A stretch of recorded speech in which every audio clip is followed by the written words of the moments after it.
would like, first of all, to say hello to everyone. Thank you for joining us.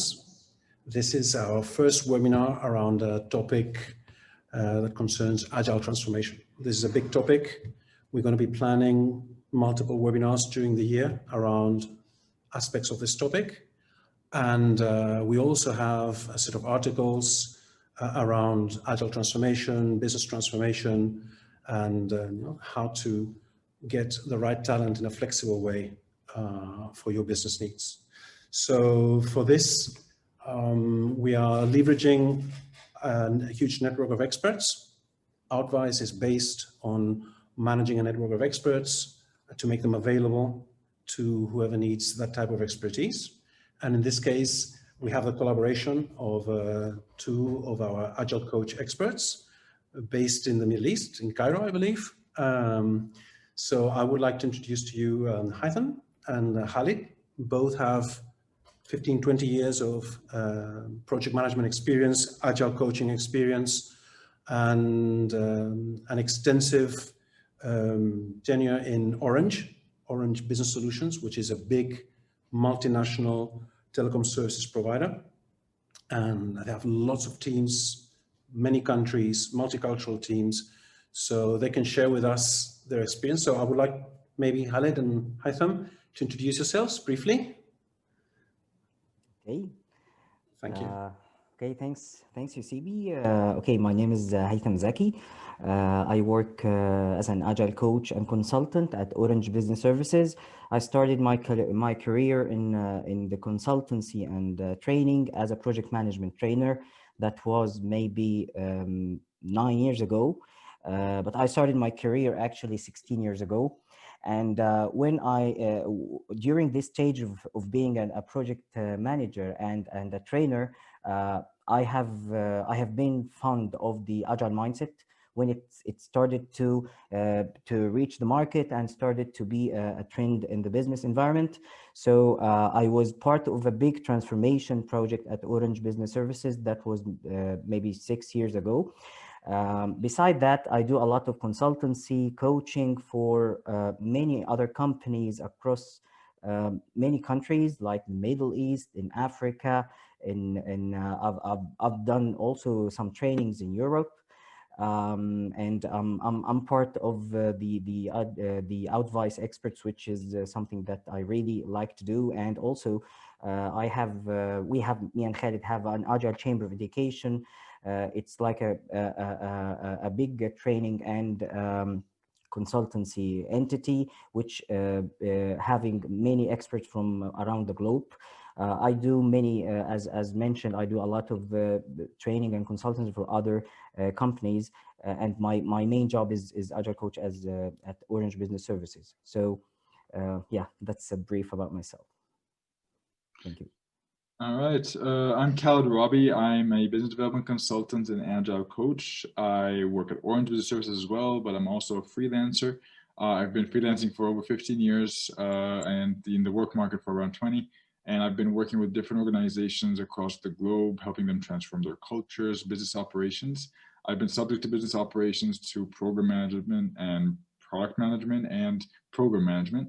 And through that all, I've been delivering a lot of training throughout the years. It started with soft skills. So that's where's the major, where I like to deliver it, because I'm from an engineering background, but I kind of gave up the engineering through the time to go into that sector. And then I started delivering things related to project management.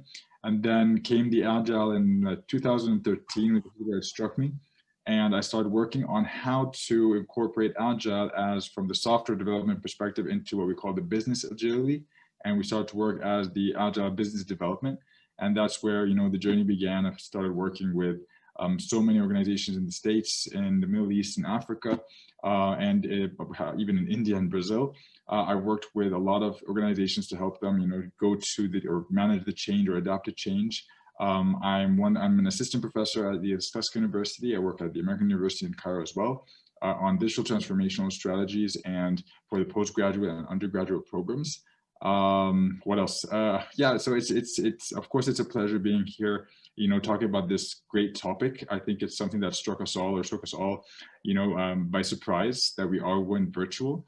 So I'm glad to be part of Outvise. I'm glad to be, with you guys today. So hopefully it represents value to everybody.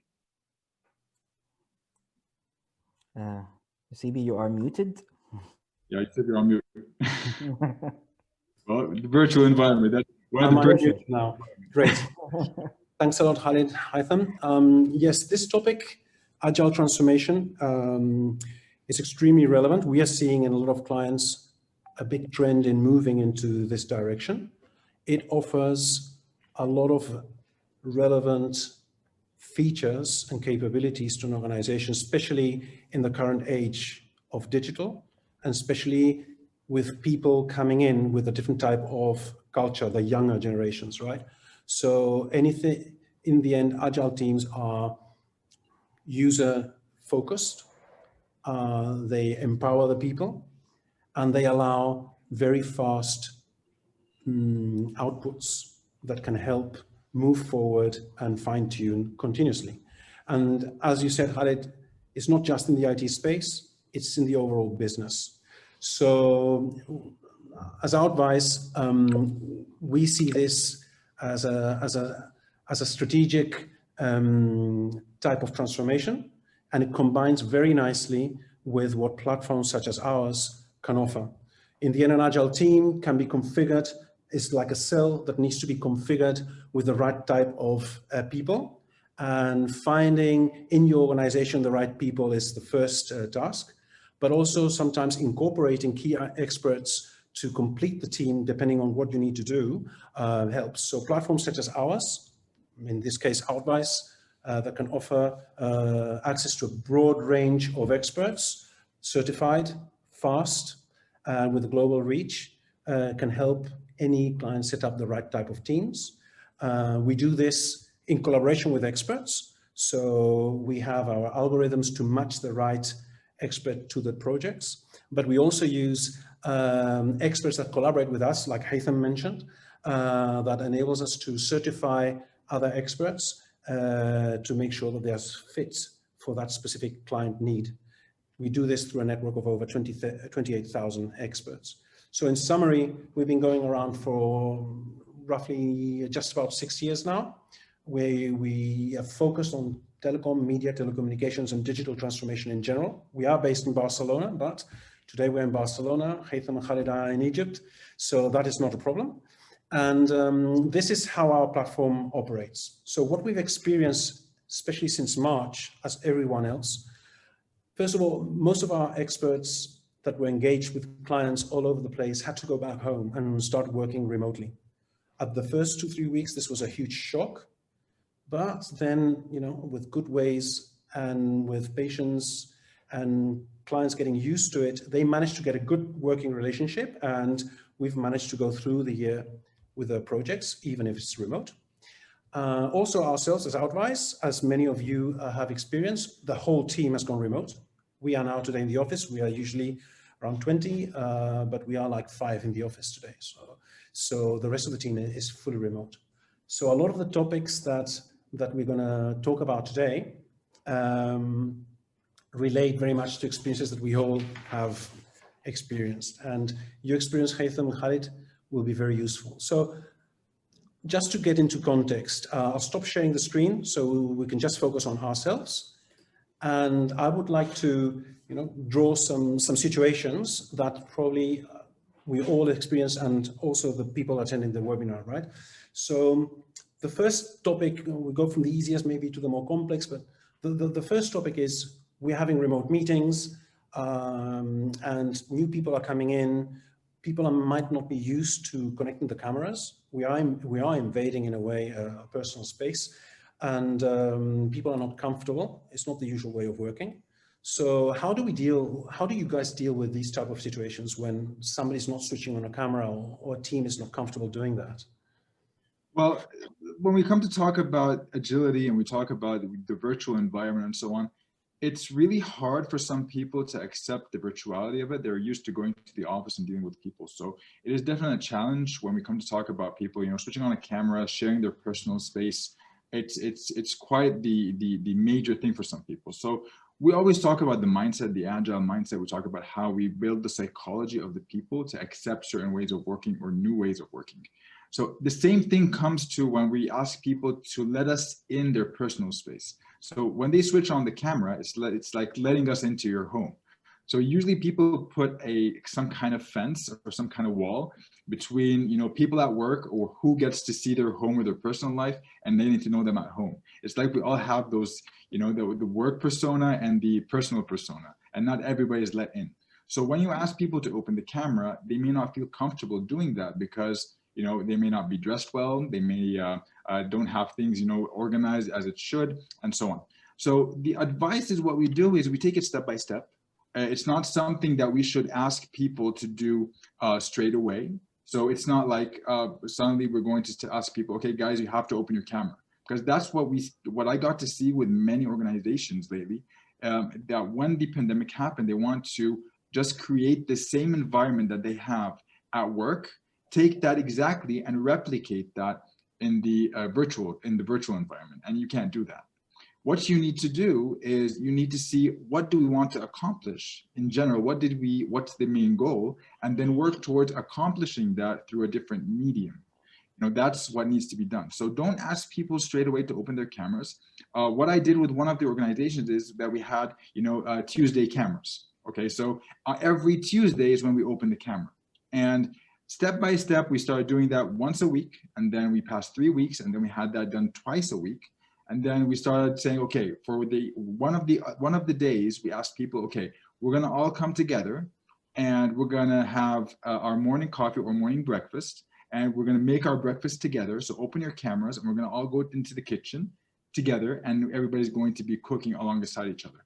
So it's about the empathy of getting people used to, it's okay to have a messy background, that's fine. It's okay to be not well dressed in terms of the work dress.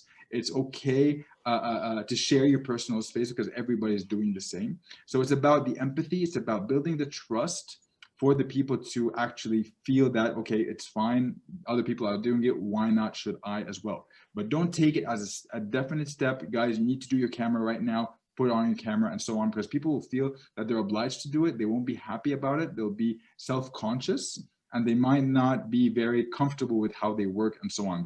It won't be the most effective way to do it. So take it step by step, be empathetic, get to know that people, sometimes they have their kids, they have the pet, they have everything around them that maybe they're not comfortable sharing. So yeah, that will be the advice that we give with our clients. Yeah.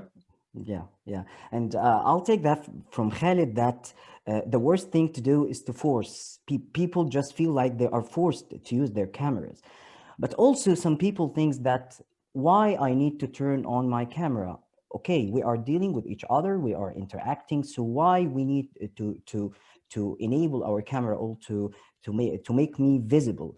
So here comes one of the agile principles, that the face-to-face conversation or the face-to-face communication, it's quite one of the agile principles to know how to communicate, to know how to send and demonstrate your body language, your facial expressions. So in order to sell that to any resistant, I might need to tell him that this is valuable, not only for you, but for me and for us as an organization. Because in the virtual work environment, the communication barriers are a lot and it's challenging. So we need to be sure that we are all understanding each other very well. So it brings value, not only being seen on the camera. So it has a huge value.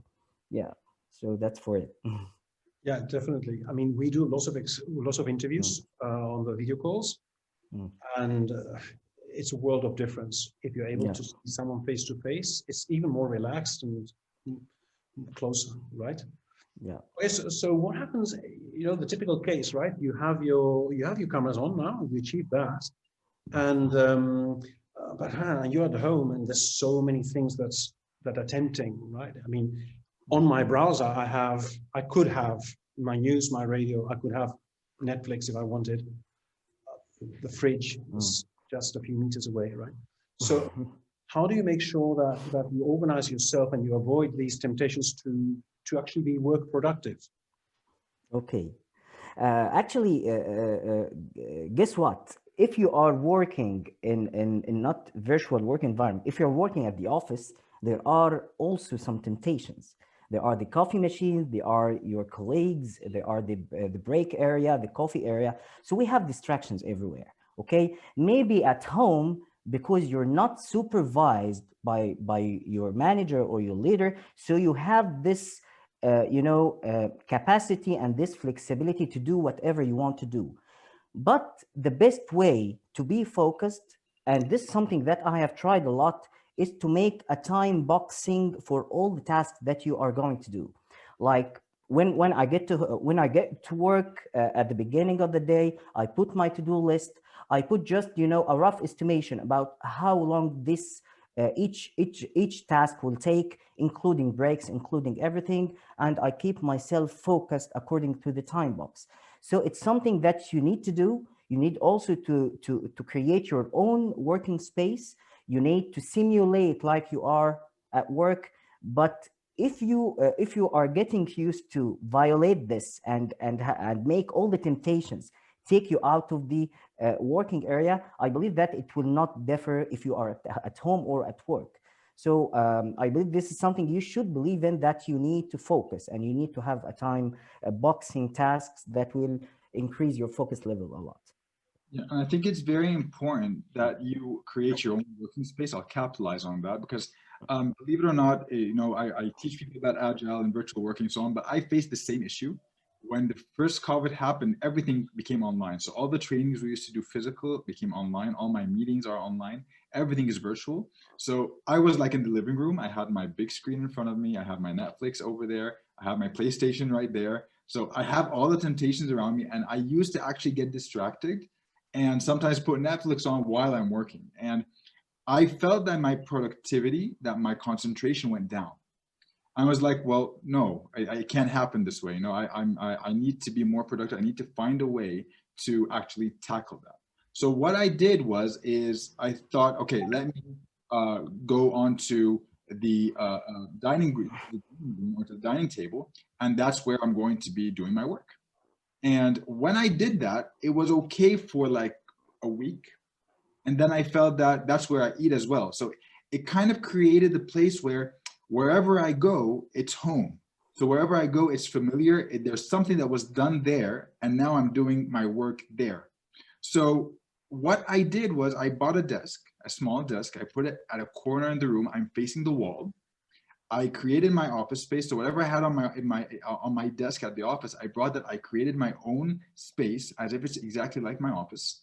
I went away from all the temptations. So my TV is away from me. I'm not at the dining table anymore, or on the dining table anymore. And I started working, and it really made the huge difference that I concentrated more. I sat more on the table, on that desk, working, getting things done. And I just get up, to get something to eat, or something to drink, as if I'm walking from my desk to the kitchen at work, or going to get a cup of water or something. So that created, at least it helped me up. It helped me with the mental portion. Again, us accepting the virtual environment is all about our psychology.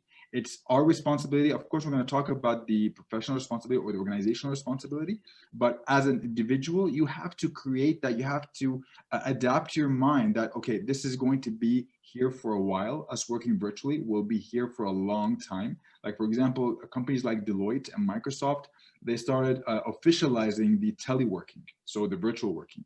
Deloitte started closing out offices. So that means that we're going to be in this situation for a while, so we need to do something about it. So creating your own virtual space or your own workspace at home is crucial.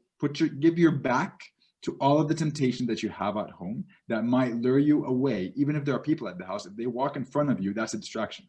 You'll always want to follow what they're doing, and then you may join them. If they're doing something fun or they're cooking together and so on, it's like you want to join in the fun. So give your back to that, face the wall. I did that, but I put some pictures on the wall so I don't feel like I'm in some kind of alienated place, and I decorated that to create my own workspace. So that helped me a lot. So that's what I tell my clients today.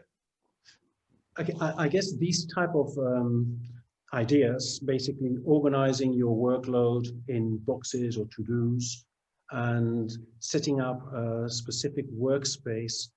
In the end, companies that want to help their employees can find creative ways of coaching this or motivating this, right? Each company needs to find their own way, right? But there are things companies could do to show good tips and good examples, or to coach or to teach how to organize your work more effectively. So those are the main outputs, and then how to make people do that. Yeah, there's change management there, and there's supporting and coaching. And how do you deal with another aspect? Because as we all, connecting remote, some people live in areas where you have great fiber connection. Others live in areas where you have 4G if you're lucky. And then you might have bandwidth issues, right? And that's terribly frustrating. So how do you deal with that in an agile team remotely? Yeah, this is something not only relating to being agile. It's related to simulating a virtual working environment. You should be relied on a reliable and stable connection. I remember one of the situations that happened to me. It was really embarrassing. I was conducting a training session for 4 hours, and out of a sudden, my ADSL connection went down. So actually, I tried to connect to my my 3G connection through a hotspot. I could not do this, so I went to my car in the parking lot to have some network on my mobile. I continued the session from my car. It was odd actually, but people really appreciate that I have came up with some idea or some workaround.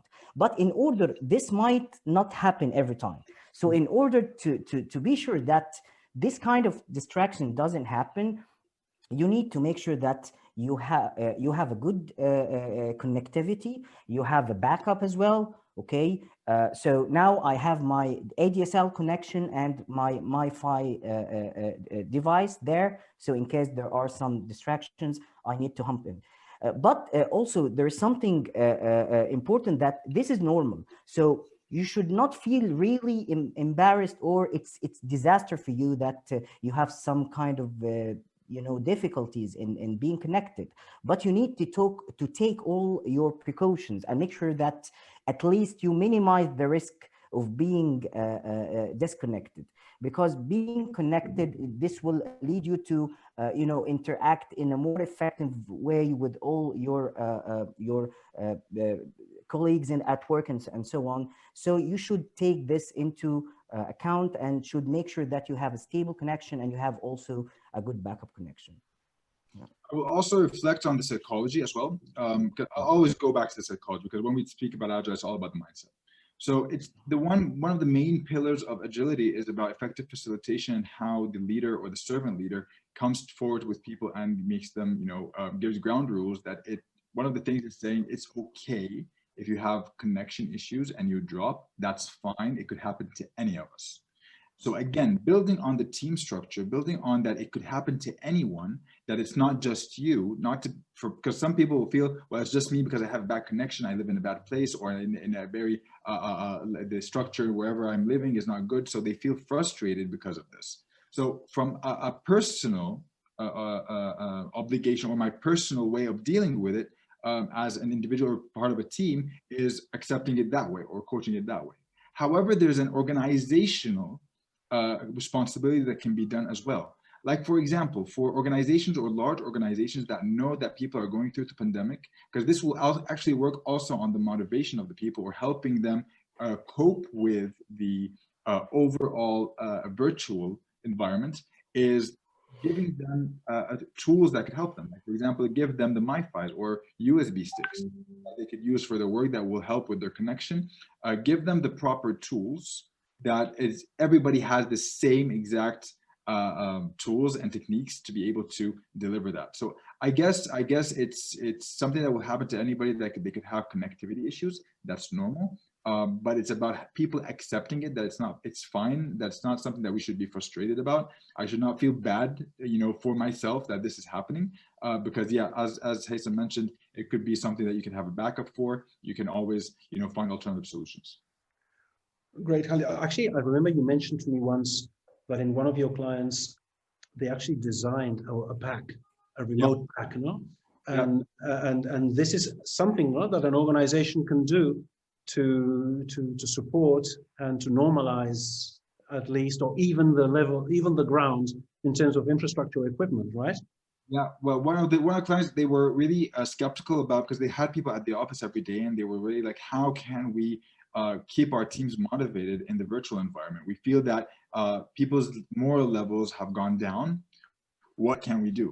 And at the time, from an agile perspective, it's about thinking about doing things in a different way. How can you, think outside the box? That's how we do it. So at the time, I came up with the idea, and we worked with the people from the facilities and the HR, and they did spend some money on that, but we designed a kit, and that is the virtual kit for each and every employee. We sent them a box, so it was delivered to all of their houses, and a box where it had the headset, it had a USB modem, okay, like the MiFi, and it had with a specific amount of connection that they can only use for work, because we did some kind of estimation on how much data they may use, and we had a plan done for all the employees rolled out. And then it had a camera, also it had a high definition camera to give all the people the same level of camera quality, like we're encouraging them, saying, guys, we want to see you. And with each one of those, we have like a small note saying with the camera, this is because we want to see you in high definition. So please help us see you in a different way. And then we had the headset, so we read another note with how can we need to hear you better. So this is for a clearer voice. And then on the box itself, it was that way, and because we know that you may be not having everything in the virtual world, we are trying to help you, or we're going to give you a hand with staying connected with us. And that was sent to everybody, and people were ecstatic. Once everybody put and connected everything, instantly, the week after, when all the deliveries were done, everybody, or at least most of the people, had their cameras on, they had their headsets on, and they were speaking. It was okay. It faded afterwards, after a week, after two or 3 weeks, it faded out again. So we had to coach them again to go on, to put their cameras on and so on. But it was one of the boosting actions that we did at the time. This leads, you mentioned motivation, right? And I think we've all experienced teams where, as time goes by, people start to get disconnected, maybe out of the loop. You see the camera going off, as you mentioned, but then you see that there's less information about this person, right? As time goes by, less emails may be coming up, less messages on your instant messaging platform. How do you deal with people that might feel gradually disengaged in your experience? Well, it's about how you regenerate the energy. So it's about the recycling. In Agile, we have what we call the Agile DNA. And one of the DNA actions is the recycling of energy, or the recycling of the individual. So how do you do that? Is that it's normal, even in the normal work environment, that we have, spikes of energy going up when we're, teaming up and having team building and so on. And then they decrease at certain points in time and so on. So how to do that is the type of tools you use, the workshops that you create, how fun do you make it? Do you have the level of how you engage those people, what you're sharing, what do you know about them? If you have someone close to them that you could refer to and see how they're doing, if there's anything they're going through that is tough, because again, we're all dealing with different circumstances. Some people are dealing with their children at home, and they have to juggle work. They have to juggle, making dinner, or making lunch or whatever for their kids, or studying for them, because a lot of schools have gone virtual as well. So everybody's struggling. So it's normal that the energy will go down. And I think managers panic about that, and teams panic about that. But at the same time, it's fine. But it's about, for example, bringing people that we understand your struggle. So you can have like one day, let's get to know the family. So everybody brings their kids to the camera, and well, hi, I'm this guy that's been talking to your mom, or talking to your daddy. This is how we work. This is what we do. And they get to know it. It makes people more comfortable. And when they do that, it's like everybody's going to bring their family through. So that's one step closer to building that kind of engagement where, again, you're working on the trust, you're working on the empathy, that it's okay when people start talking about, you remember my kid that you saw? Well, I was doing this and this for them. So they will share at least that portion of their lives. And step by step, they'll be sharing more, but you need to have that gateway, that door where you just enter through. So the simplest form is, well, we hear your children in the background. How about we have a family day? Everybody brings in their children, we get to know them, and the children get to know the children. So what is expected from a psychological standpoint is that if this situation of virtuality goes away and we go back to normal, people will be more close. It's an opportunity, actually. I believe that the virtual environment that we're in, because we're all going into everybody's personal space, it's an opportunity to build better teams, stronger teams, and more personal teams. So yeah, I think that is something that we could do, or you could do with your teams as well. Definitely. I mean, in our case, I'm talking about Outvise. I think today we have closer teams, better informed teams, more aligned. Some of the things that we've done is set up cross-functional projects that empowers people in the teams to lead a project and deliver it, and they have to connect and coordinate with other team members. We do obviously our routine company-wide contact points, could be functional-wide, it could be department-wide, right? So the feedback we get from the team is definitely that they are more engaged and they are more informed, right? So each company, going back to what you said, each company needs to find their tactics to achieve those goals, right? But as a manager, I mean, if you want to make sure that the team might be fully remote or partly remote, but you in the end, what you want is the team to achieve their goals, right? The purpose of the team is to actually deliver what they have to deliver, right, for the company and for the rest of the team. So what are the tips not from an individual point of view, but more from a manager, how a manager must change, and this is key in Agile transformation, how a manager must change to ensure that the teams actually are engaged and deliver what is expected from them? Yeah. I believe that the magical word here, I would say the psychological safety.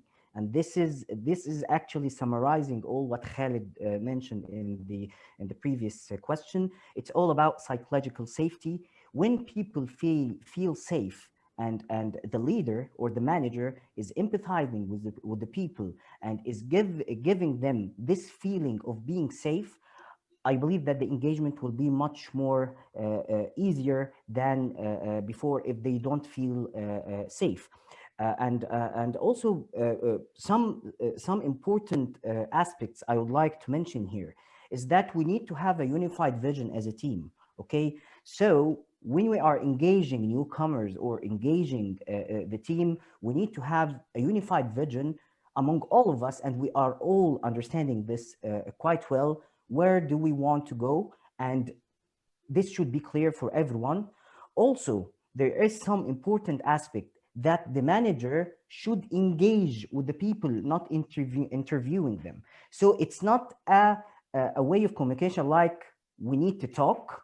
No, we need to be engaged, and we need to think out together. We need to brainstorm together about a specific topic. Also, one of the things that the manager should take into consideration is that you need to measure people productivity with the value that they have produced over the time. It's not about the working hours, it's about the value that has been delivered and the productivity. Because actually what I have seen during the past period is that many virtual teams is coming to me and tell me that we are now working like for 12 hours because we are at home. There is no office and no home. So our home has become our offices. So we are working too much. And actually, some managers think that, okay, this is the norm because they are at home, they feel comfortable, they are with their families, with kids. So why not they can work like 2, 3, 4 extra hours. And this will lead to burning out and will lead to many other issues.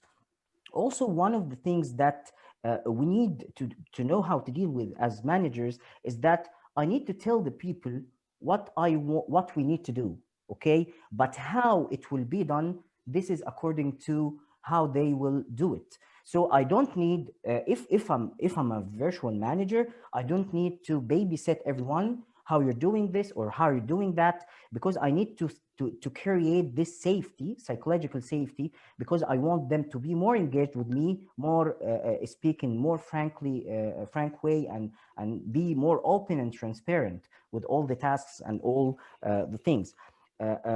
Also, the recognition and the compensation should be dealt in a very productive way with the team. So it doesn't mean that in a normal office environment, some people are just sitting in front of their offices or of their laptops, and they are working a lot.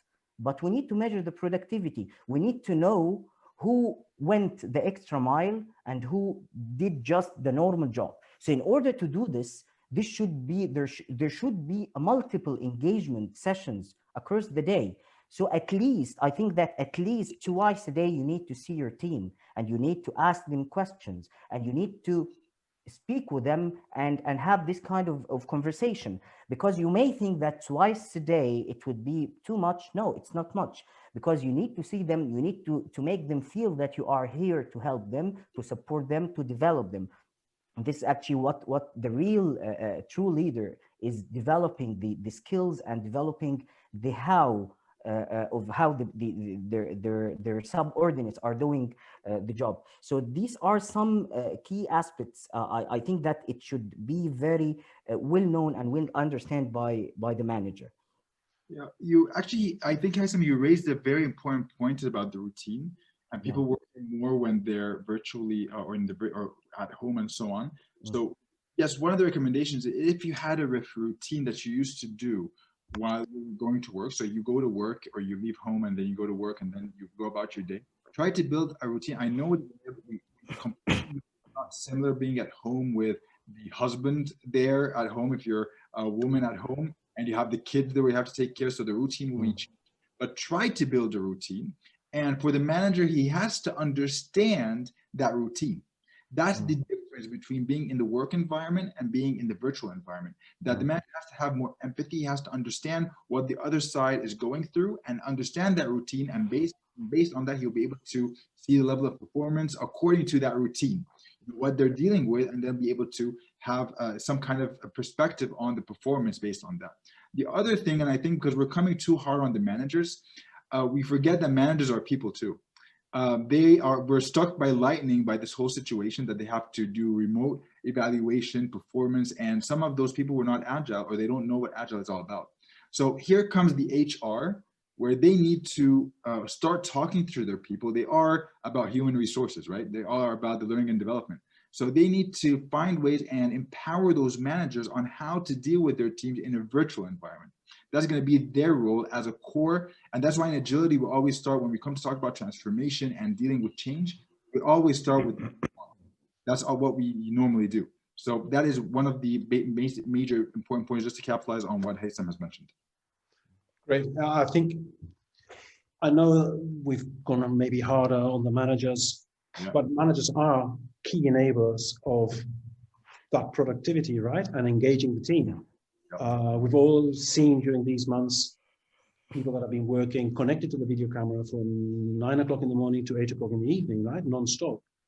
That's replicating a face-to-face engagement virtually, and that's not what it's about, right? So making sure that the team knows what is expected, and making sure that you support the team in enabling it and interacting to deliver what is expected. And when you said have maybe, I don't know, 2 contact points, doesn't mean long meetings. It's just, you know, what are the priorities, what is expected, how are we doing, and what are the issues found, right? How do you feel? Correct. Yes. Yeah. Yes. Good. Thanks for mentioning that one. Right? Yeah. Absolutely.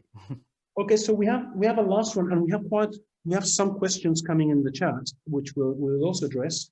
But there's another topic, because I'm not deep into Agile manifesto or the principles, but I know that co-location and a lot of interaction in terms of aligning what needs to be done and circulating information so that everybody's on the same page and has the same information available is very important.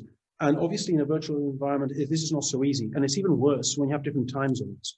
So in your experience, how do you make sure that everybody has access to the right information and to the right people, and that information flows in the right way? It's all about the tools you use. So I think the good thing is that I've been part of the virtual environment for a while, because at Orange we work with products around the world. So it's what tools are you using that are helping you create the governance. In Agile, we have what we call the adaptive governance. And one of the pillars, because we have 4 major pillars, which is the lean thinking, the empirical process, the iterative approach, and we have one of the most important ones is what we call the pull principle. And the pull principle is having all the information available on a platform. And when I say the word platform, these are tools like we have like something like called Taiga, we have Jira, we have what else do we have? We have Trello. These are tools that are online. Most of them are free that you could use, or teams could use, or they can buy licenses for to have on their private network. And basically, this provides clarity. They are very simple tools. And here we usually use the word low tech, high touch. Like, you don't have to have something very complex to be able to manage a team or to manage a workshop or to follow up with whatever tasks. It's very user friendly. You get to use these tools to assign different tasks to people or whatever they're doing, and they get to update all their work. It's pretty much like you're having your personal network like Facebook or Twitter and so on, but it's a professional one where each task is updated. You can update that on the spot. It's updated live. And if I want to, as a manager, to see who's doing what and when, you can just go in and extract that information. So that helps with whoever's not available at a time for whatever reason due to their internal routine. There will be clarity and transparency on what everybody's doing. That's, of course, in addition to, the daily stand-ups. So we're going to have like what we call lean coffee.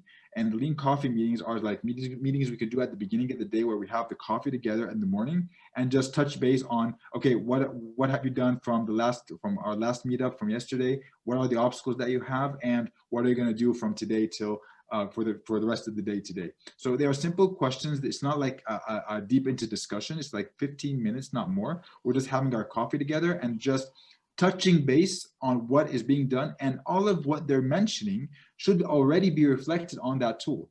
So if you as a manager or as a leader or as an individual part of the team, you find that whatever was said is not on that tool, you'll just go to the person and ask him, well, I didn't see that on the tool that we're working on, Taiga, for example, and I just want to know more details. So it's like a reminder that, okay, go update the tool with your task, just for us to know. And at the same time, they know that people are following. So it creates that form of commitment, and at the same time, it's updated live. Yeah, I need just to add something here that it's not only about the digital tools. The digital tools helps us a lot. But I know one of the teams that I have coached, they are working in a virtual work environment, and they have this physical task board for everyone. And they actually every day they take photos for the task board and send it to each other. They don't use the digital tools in much intensive way.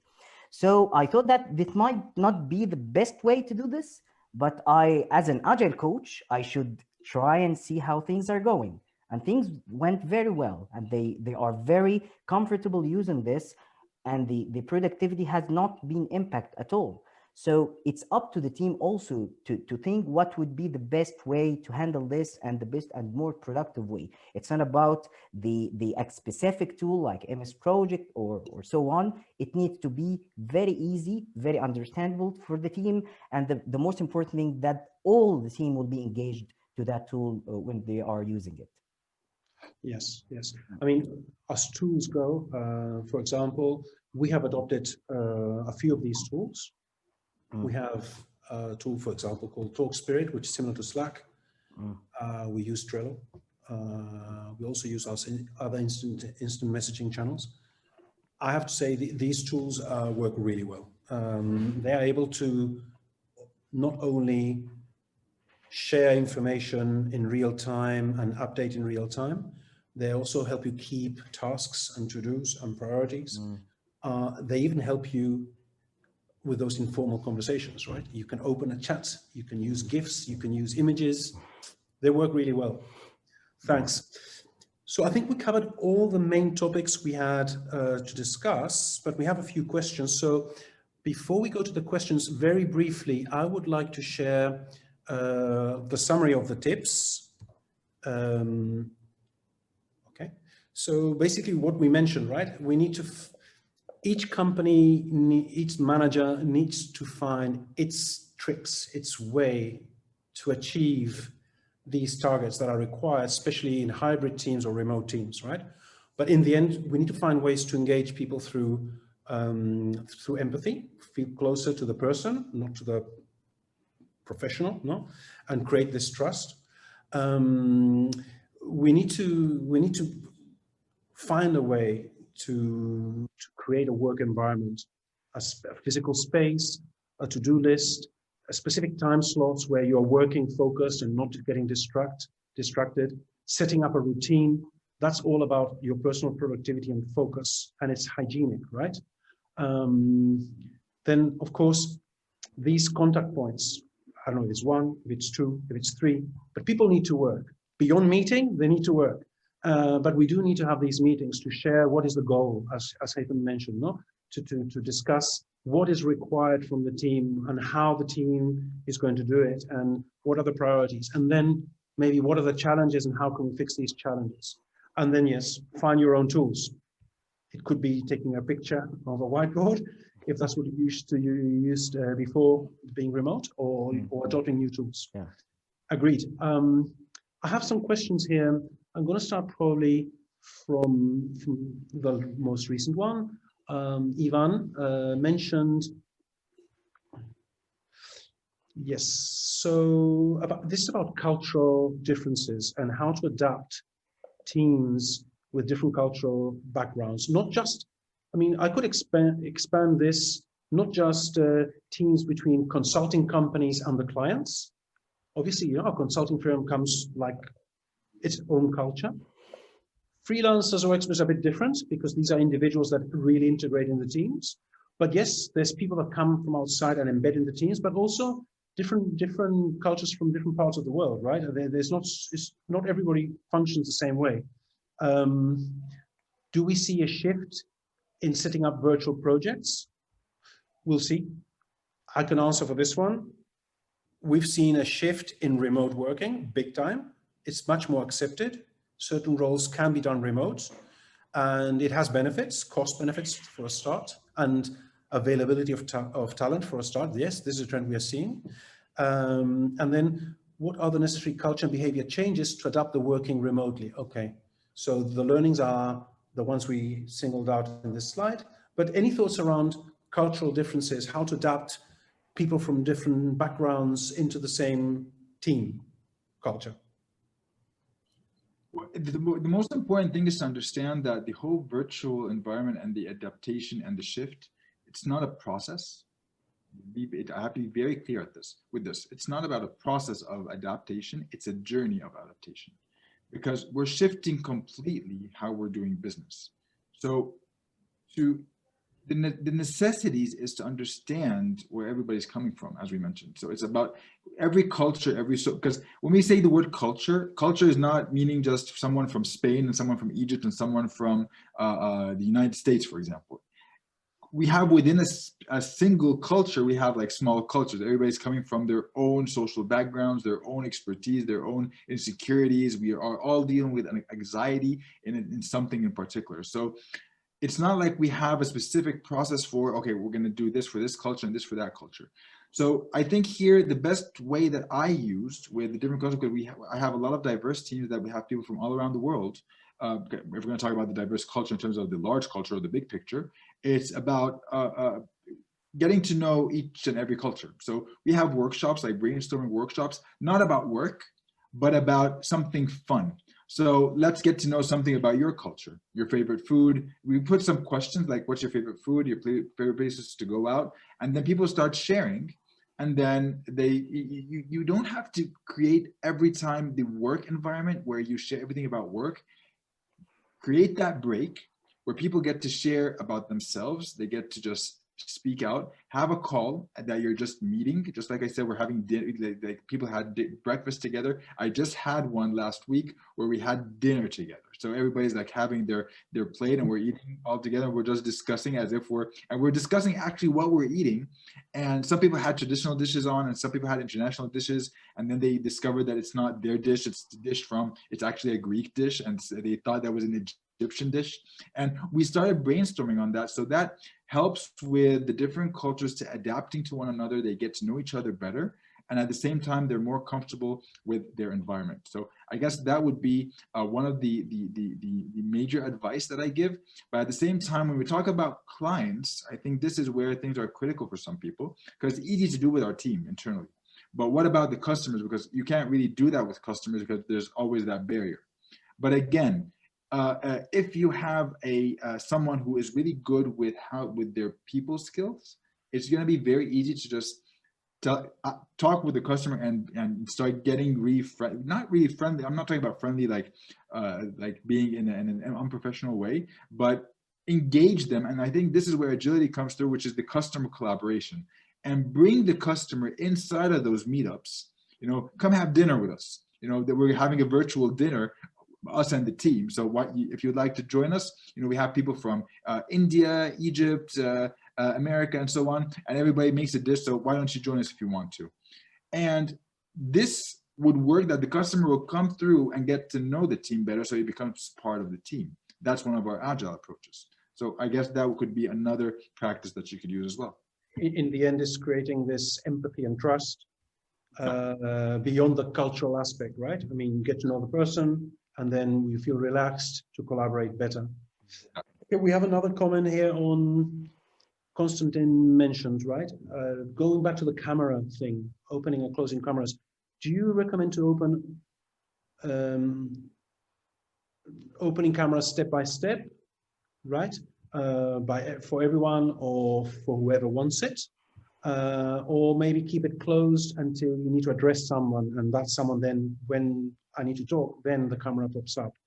Any thoughts around that, or just chill? Well, taking them by surprise is like who's next to put on the camera. I wouldn't do it that way because everybody's will be like tentative in front of the camera like this. You don't want that kind of environment. So or at least what I did was, we did it step by step. Like we're all gonna come to the camera at the same time, and then we had throughout the days we had like themes. So we're all gonna come in with our pajamas. That's gonna be the theme of the day, and we started doing that. It became fun. So people were later on okay to just roll out of bed and put their cameras on. It was fine, So I would say take it step by step. Don't put people on the spot. That they're always under the threat, because that's how they take it. They're under the threat. You see them in an uncomfortable situation. Yeah, let me share one of the things that I have done here. Actually, I did it step by step, but I didn't make note about when are we going to use our cameras. It's, for example, when we have a virtual meeting, I always turn on my camera. And what I say is, I turned on my camera to be able to communicate with you better and deliver all the messages clearly. And that's from my perspective. I don't tell anyone to open his camera. So what I have noticed is that people in the same meeting is starting to open the camera. It's like thinking about, okay, we need also to communicate our messages clearly. Okay, so we kind of on the same page, and we need to do this with you. And after that, it was not 100% people open the camera, but the next meeting, it was more and more until we reached maybe about from 80 to 90% people are open the cameras. This is one of the strategies that I used to use. Good. Yeah. Look, we're practically done. there's one more question here that is interesting that we might be able to answer now, or maybe probably later, because it's 5 minutes to finish. I would first of all thank everyone that has attended the meeting. We are planning a set of more in-depth agile themes, right? Things such as on the management layer, right? How to become a leader and less of a traditional manager. That's one key theme. There are other themes around agile and delivering things on time that we are identifying. We will plan this during the year. But for now, this is an introduction one on a topic that we've all experienced. When you switch off, you will receive a questionnaire. This questionnaire is useful for us to follow up. Please answer the questionnaire. And this is basically all we can do today. It's been roughly an hour, but there's another question that probably will reach outside of the loop. There's a question around how to start becoming agile if you're not such an experienced agile manager, right? For coaches that have been doing this for 10 years, 15 years, okay, you have all the tricks in the box. But if you are a manager that has never done agility and is all of a sudden faced with an agile environment or remote environment, okay, all I would say to sum up for now is think about these tips that we said. Think how you could put them in place with your teams. Ask your teams also maybe to give you tips on how to deal with these tips, with these hints, right? I mean, all together, work up your own plan, try it out, see what works, see what doesn't. If it doesn't, think again.